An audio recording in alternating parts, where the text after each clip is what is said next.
Yeah, so this is the Elite Rankings. Many of you have seen it, of course.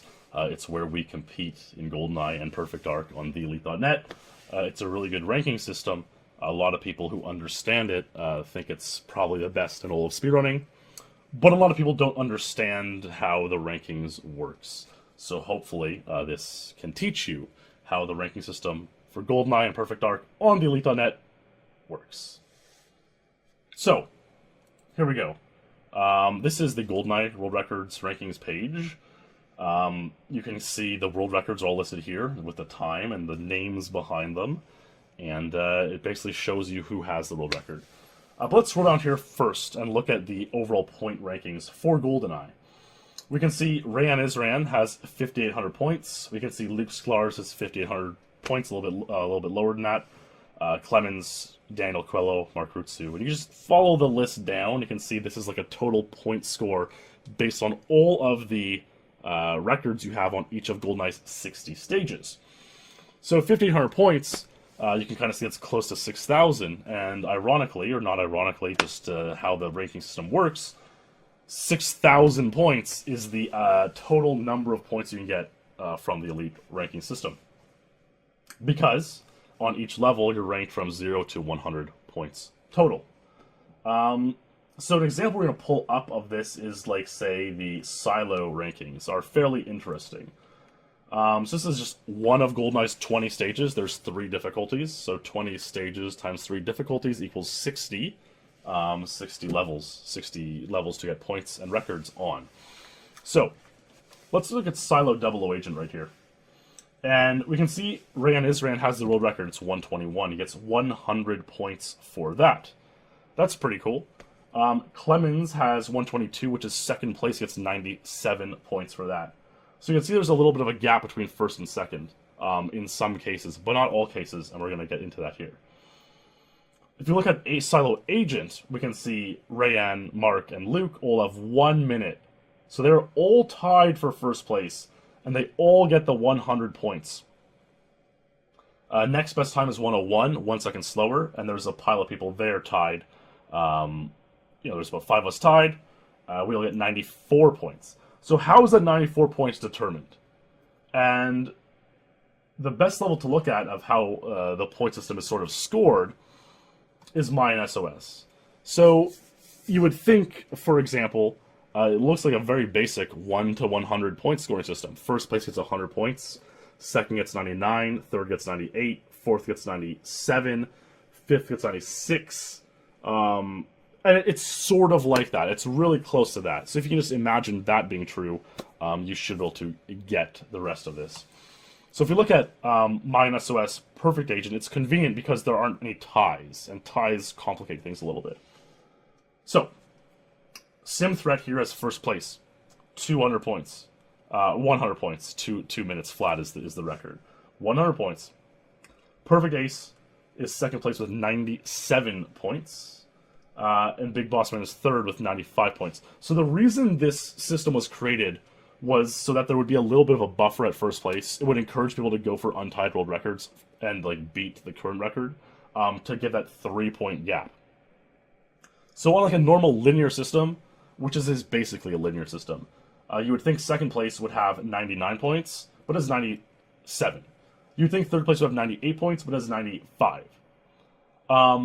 After third place, it goes normally again. You see fourth place is 1 lower, fifth is 1 lower than that, sixth is 1 lower than that.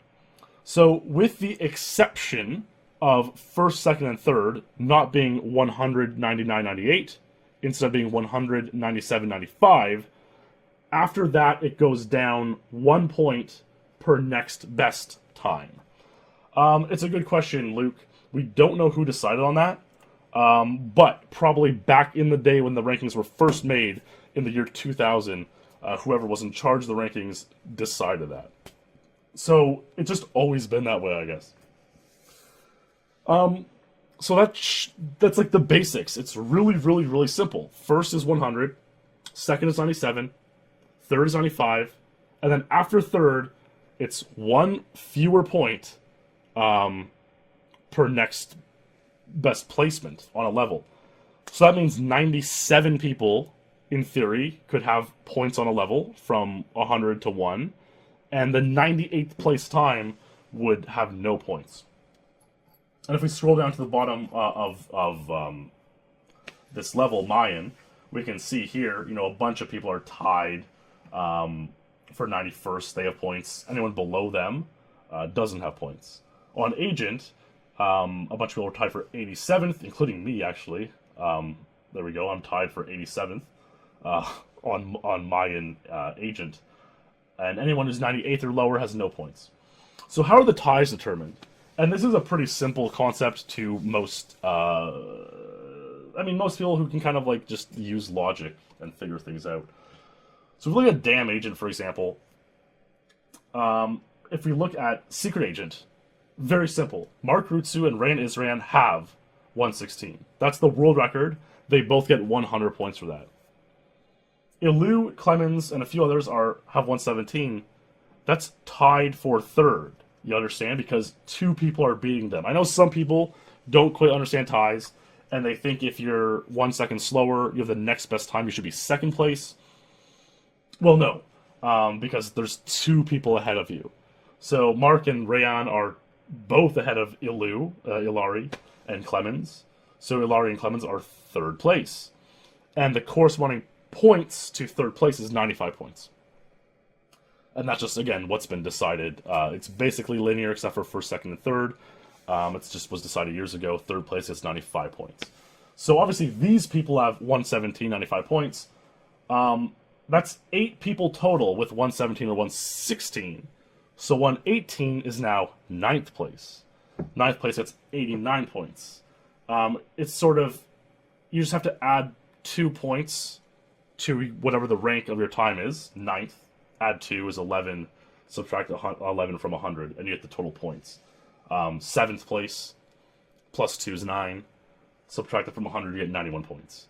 So, once you understand how ties work, it should be pretty simple. You know, let's look at another level. Let's look at Frigate. Frigate's a perfect example. So on Double O Agent, Luke, Pettit, and Clemens have 105. That's tied for first. It's 100 points. Mark and Michael K have 107. So even though there's a 2-second gap there, the amount of points you get isn't affected. They're both third place. They both get 95 points, even though they're 2 seconds behind. And that's like a, you know, a pretty significant example. I'm not sure if there's a level where there's even a bigger gap between people at the top there. Bunker 2 might be an example. Train. Maybe Train is a good example. Yeah, so Train. Here, look at this. So Ace, Rayan, and Mark have 149. It's the record. Third place now is Luke. 151, 95 points. Fourth place, 2 seconds even slower than that, is tied by a few people, and they're all tied for fourth. They get 94 points. Anyways, what happens in GoldenEye is you end up completing your times page. So let's take a look at my times page here. And if you are ranked first place, if you're tied for first place, you get 100 points. If you're not, you get the according amount of points to your placement. And all of 60 of your times are added up to give you a corresponding point score. I have 5,439 points right now. And you can see on some levels I have the world record. I have 100 points on these stages, for example. And on some levels I have few points. I have 70 points on Train 00 because I'm bad at Train 00. I'm 28th place on Train 00. So it's, you achieve a time on every single one of the stages. You get a corresponding number of points. They all add up, and you are left with the GoldenEye World Rankings. It's really that simple. It's really that simple. It just, whatever your placement on a level is, if you're 10th, you're going to get 88 points. If you're 3rd, you get 95 points. If you're 26th, you get 72 points. It's completely linear. First gets 100, except for the top. First gets 100, second gets 97, third gets 95, then it's linear. Fourth gets 94, fifth gets 93, sixth gets 92, all the way down, etc., until 97th gets 1 point. and 98th gets 0. And it's that simple. Add up all your points, add them together. There's the elite rankings. The time rankings is even simpler. You add up the times on all of your levels, and you get a time ranking. It just how long all of your PBs added up takes. So that's even simpler. But the points ranking is what we majorly go by, and that's that. Now there is some criticism. Like for example, if we look at Mayan Perfect Agent, Sim Threat has a 2-second untied. So why is a 2-second untied not worth like bonus points? If Sim Threat were to lower this 2 or 3 seconds, it would gain no points. He would still have 100 points, but he'd have a bigger untied world record. So there's some fair criticism there. Why aren't untied world records that well rewarded? And like, you can see on Special Agent, he got 152 very recently. It broke a big tie, a 7-way tie at 153. So, that's not really rewarded. He had 100 points at 153. He had the world record 153. He beat it. He got no more points. The people who had 153 lost 3 points because they're now bumped from first to second place. But aside from that, nobody else lost points. Nobody else gained points. So there is discussion. Should untied records be rewarded more? Maybe one day they will be. But the rankings have been like this for 15 to 20 years now. And everyone who plays them is kind of satisfied with the way they work. So I wouldn't count on any changes happening anytime soon. All they could. Sim Threat User is Carl Jobst. He's the champion of Perfect Dark right now. The other thing I want to point out was a ranking system where 100 people or so get points was really good back in the day. Back decades ago when only like a few hundred people were on the rankings. But now, since these games have become more and more popular, you can see there's hundreds, nearing thousands of people on the rankings. And, there's well over 600 people in the GoldenEye rankings. So should we expand the number of points that are given out per level?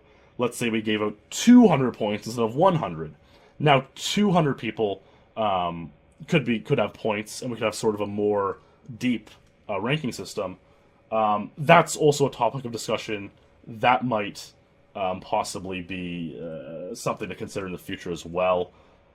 That's a good question, C-Track. It's just the way it's been, to be honest. Perfect Dark has always kind of been like the more arcadey, gamey type of game, whereas GoldenEye's been kind of the more serious game. So, like if you look at my name on the GoldenEye rankings, it's my name, Ryan White.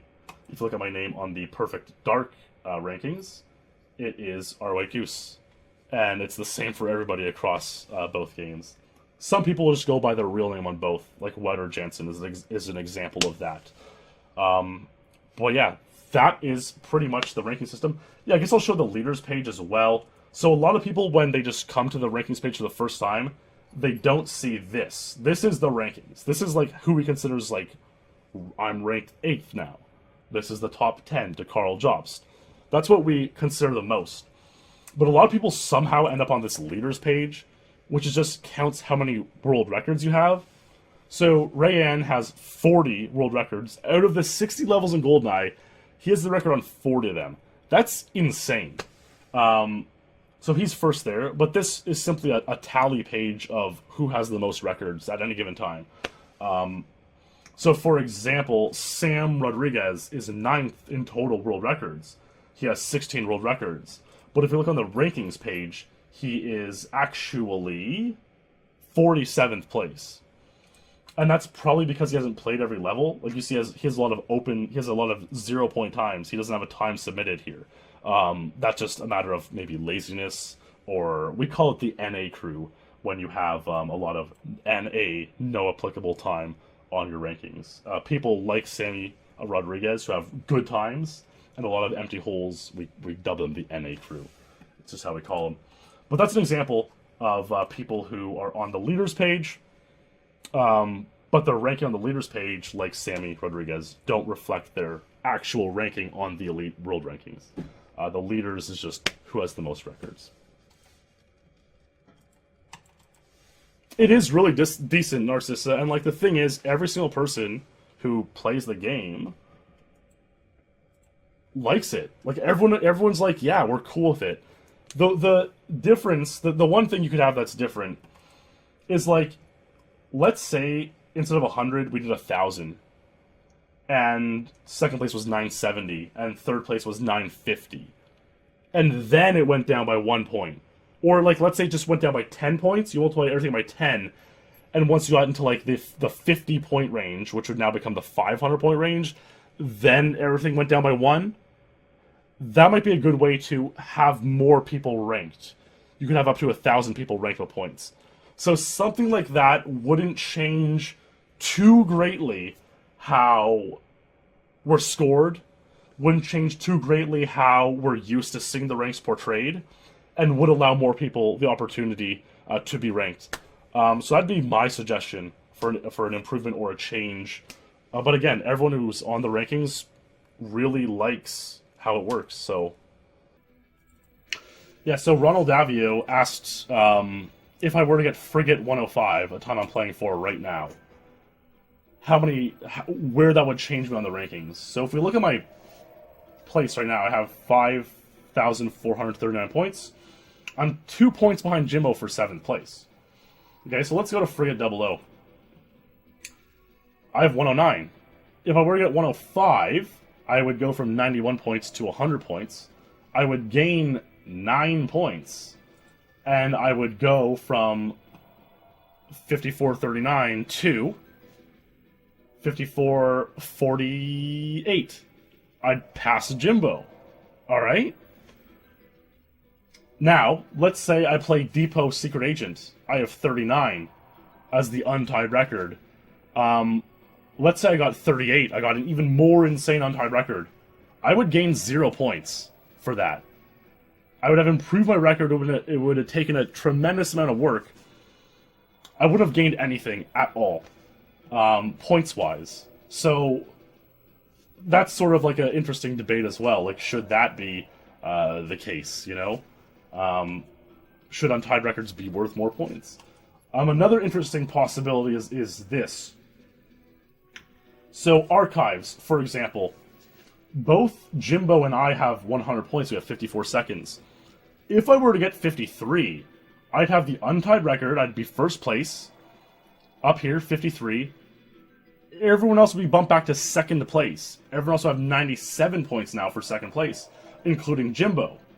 And that would have the effect of keeping me at 54.39, but Jimbo would drop to 54.38. He'd lose 3 points. So there's all sorts of ways to gain or lose rank on the Elite. Even another example is like the 2 points. I have Silo 108, Jimbo has 112. So let's say 2 additional people got 111 or better. They would bump Jimbo down to 9th and 10th place on Silo Secret Agent. So then he would have 88 points, or 87 points, depending on how many people beat him there. He would lose points in such a way that I would pass him, because he would have lost some points while I didn't. So that can happen, and that does happen frequently. You can see up here at the top, you know, Daniel's a few points behind of Clemens, who's a few points behind Luke. Ace is significantly ahead now, but about a year ago, they were all really, really, really close. And other people PBing and beating points had huge impact on who was the top 4 in the game. So that was kind of crazy to see as well. So there you have it. That is the Elite rankings in a nutshell. I hope that explained to you, if you didn't understand, how we rank the games of GoldenEye and Perfect Dark. That's how. Pretty much a linear 1 to 100 point scale, where first place gets 100 points, and 100th, in the case of this, 98th, gets 0 points. And everyone else in between gets an appropriate amount of points allotted to them. Once you understand how ties work and how the scale works, it's really straightforward. So there you have it.